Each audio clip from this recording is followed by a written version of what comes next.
นี่ละนะพี่น้องนะช่วงกลับบ้านมากะลองมาเฮ็ดหั่นเฮ็ดนี่ลองเบิ่งนะถือเป็นการมาพักผ่อนไปในโตนะแล้วก็โยนหินทำทางเบิ่งเนาะถ้าหากว่าพวกเฮาเฮ็ดอันนี้มันโอเคมันพอไปรอดสามารถอยู่ในบ้านเฮาได้โดยที่ว่าบ่มีรายได้บ่มีหยังสิพวกเฮาก็อาจสิละอยู่บ้านไปเรื่อยๆเนาะหาเฮ็ดหั่นเฮ็ดนี่ปลูกไปเนาะแต่ถ้าหากลองเฮ็ดเบิ่งแล้วมันบ่รอดแท้ๆนะพวกเฮาก็บัดนั้นก็คือสิได้ล้มกันไหมละนะพี่น้องเนาะ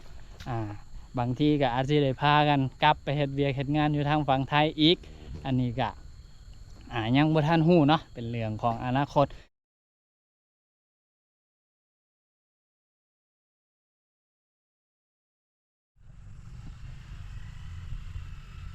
สบายดีและสวัสดีบรรดาพ่อแม่พี่น้องหมดสุภูสุคนอีกตืมเส้นเก่าเส้นเคยนะ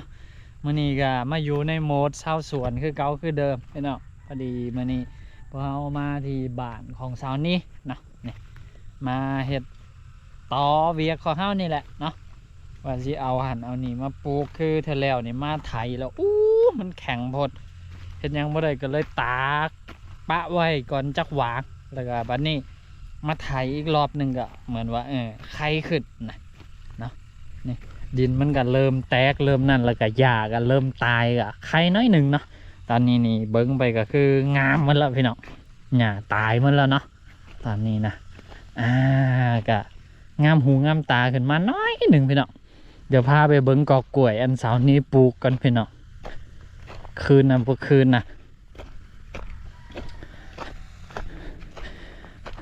มื้อนี้ก็เบ้าดำมาไถอันนี้ล่ะพี่น้องเอ้ยนะไถอีกรอบหนึ่งแล้วก็ไปแปลงห้องแปลงนั่นอยู่พุ่นตืมนี่พี่น้องเริ่มคืนละเริ่มทอดยอดละ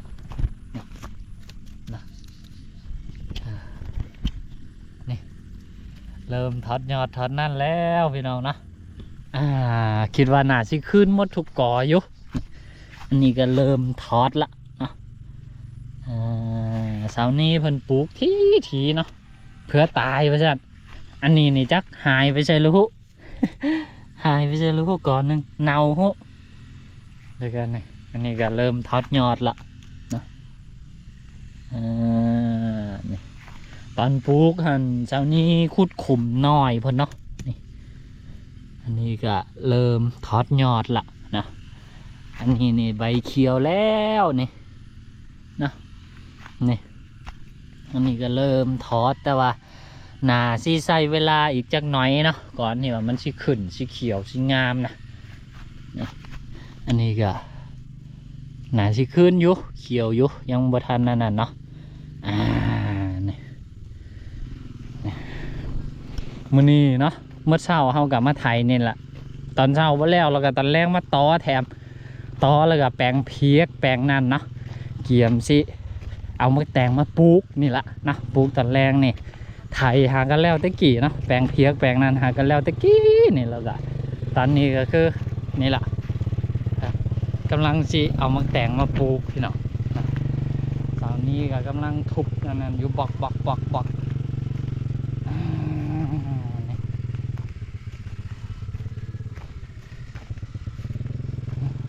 ทุบแล้วก็เก็บหญ้าบางสวนออกที่เก็บออกหมดนี่ก็หลายพี่น้องก็เฮ็ดเท่าที่เฮาทันเพราะว่าน้องเมย์กับเขาห้องเฮียนอยู่ก้าในเมืองพุ่นนะก็อาศัยช่วงที่ว่าน้องเมย์พวกเขาห้องเฮียนวันเสาร์อาทิตย์เนาะพวกเขาจึงได้มาเฮ็ดอันนี้นะก็เฮ็ดเป็นเพียกเป็นนั่นเรียบร้อยเมื่อแล้วพี่น้องตอนนี้นี่เสาร์นี้ก็ไล่ทยอยเก็บหญ้าออกปะนี่นะนี่เป็นเพียกเป็นนันเบิดแล้วพี่น้องนี่เฮาสิเฮ็ดอันที่ว่าสิปลูกมะแตงอันนี้ก่อนเนาะซุ้มนี่แล้วเบิดละแล้วก็มีอีกซุ้มนี้คือพวกนี้นี่ยังบ่ทันเป็นคลองดีเนาะเฮามีได้เอารถแลนไปแลนมายังบ่ทันได้ควัดบ่ทันได้ขี่รอบ2ตื้มนะ นี่เริ่มเป็นหูเป็นหางมาสิน้อยแล้วเนาะพี่น้องเนาะนี่ที่แรกว่าสิเฮ็ดเป็นอันนั้นแต่ว่าลมกันไปกันมามีการเปลี่ยนแผนหน่อยหนึ่งทั้งนี้นี่บ่แปลงก็ได้นะนี่อันทั้งนี้เนี่ยบ่ต้องแปลงก็ได้แปลงได้คลองใหญ่นี่ก็อันนี้เขาจะเฮ็ดห่างไซส์ด้วยไหมไซส์เครื่องกลางนี่อันนี้ก็บ่ต้องแปลงก็ได้แปลงได้อันนี้แล้วก็เว้นอันนึงแล้วก็มาแปลงอันนี้แล้วก็เว้นแล้วก็แปลงนะจ๊ะ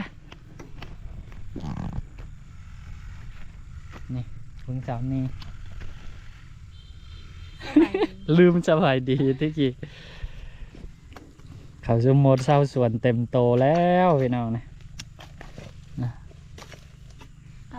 อยากก็ยังบ่ทันตายดีเป็นได้พี่น้องเอาไอ้ปูแบบบานๆเลย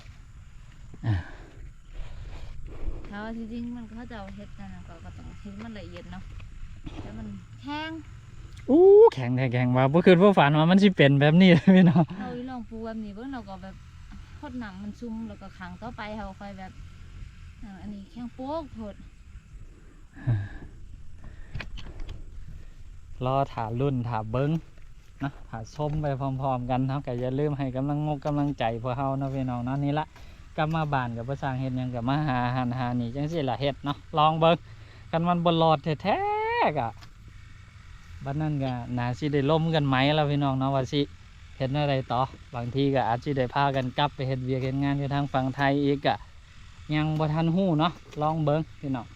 ลองสู่อยู่บ้านเฮาจนสุดสามารถต่างเป็นการพักผ่อนเนาะชาร์จแบตไปในตัวเนาะลองเบิ้งจากเดือน2 เดือน3-4 เดือนเบิ้งเนาะสาวนี้ว่าจังใดสู่บ่จ้าสู่โอเคนะทุกคนเดี๋ยวเราไปเฮ็ดอันนี้ให้มันพอเป็นหูเป็นหางแล้วก็เริ่มปลูกนะ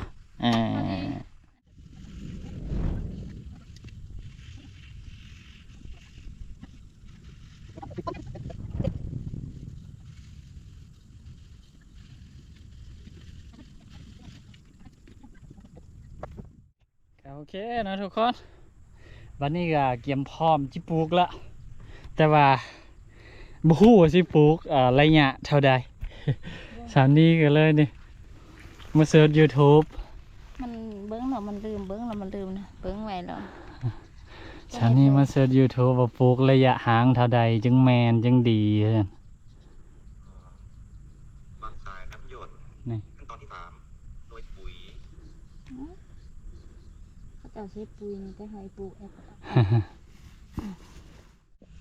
ตอนนี้ก็ได้ระยะเป็นเจียวพอยนะพี่น้องเนาะเท่าที่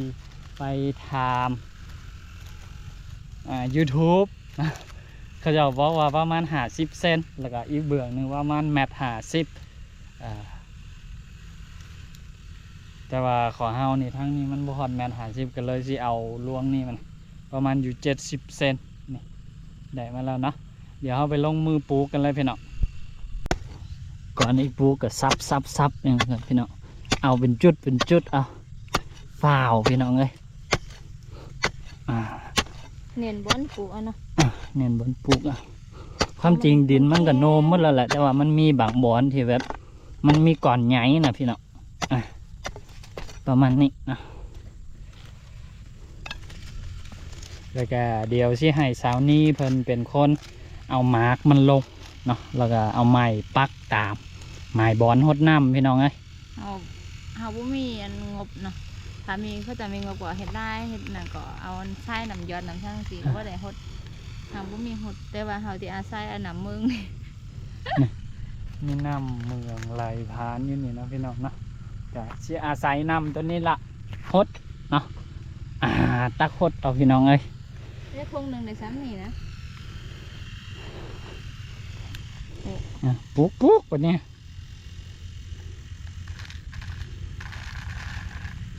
คุมละ2 เม็ดมันออกอยู่3 แม่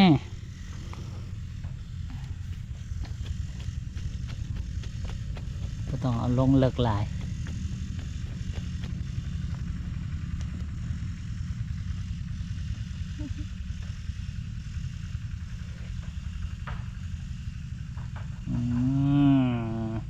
โอ้ยดินก็มาแข้งใส่แข้งมาเนาะ เรียบร้อยนะพี่น้องเนาะขุมแรกแฮกมานใหญ่เด้อสูงเด้อเดียว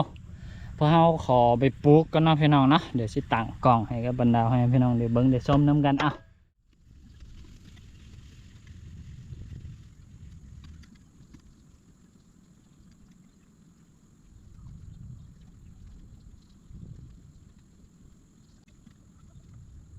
โอเคเนาะทุกคน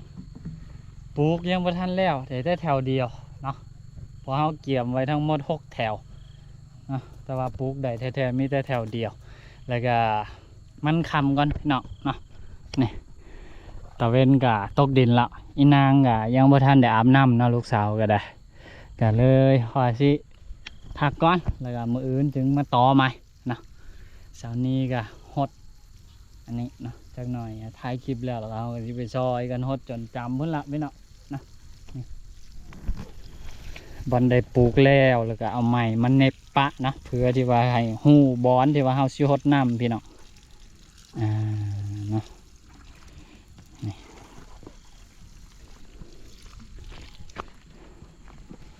โอ้ชอบพี่น้องเนาะยังเหลืออันนี้แล้วก็อันนี้นะ6 แถวพี่น้องเอ้ยนี่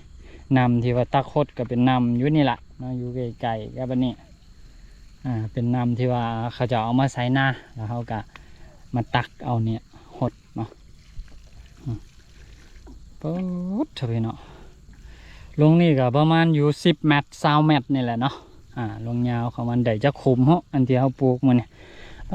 โตเหลือแห้งดินแข็งหมดพี่น้องเห็นแล้วได้ภาษาเห็ดเนาะจักที่เป็นอะไรพวกแหละ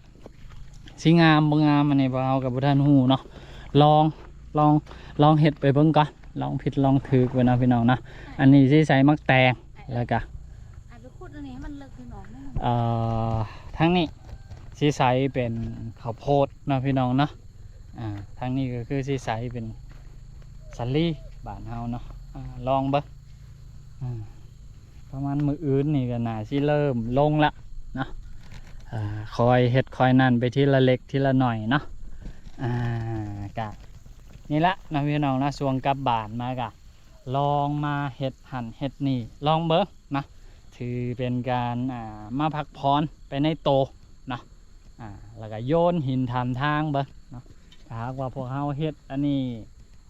มันโอเคมันพอไปรอดสามารถอยู่ในบ้านเฮาได้โดยที่ว่าบ่มีรายได้บ่มีหยังสิพวกเฮาก็อาจสิละอยู่บ้านไปเรื่อยๆเนาะหาเฮ็ดหั่นเฮ็ดนี่ปลูกไปเนาะแต่ถ้าหากลองเฮ็ดเบิ่งแล้วมันบ่รอดแท้ๆเนาะพวกเฮาก็บัดนั้นก็คือสิได้ล้มกันไหมละเนาะพี่น้องเนาะบางทีก็อาจสิได้พากันกลับไปเฮ็ดเวียกเฮ็ดงานอยู่ทางฝั่งไทยอีกอันนี้ก็ยังบ่ทันฮู้เนาะเป็นเรื่องของอนาคตกับฝากทุกคนเนาะซอยติดตามแล้วก็เป็นกำลังใจให้พวกเฮาในการนี่นะสู้อยู่บ้านเนาะลองเบิ่งพี่น้องถือเป็นการมาพักผ่อน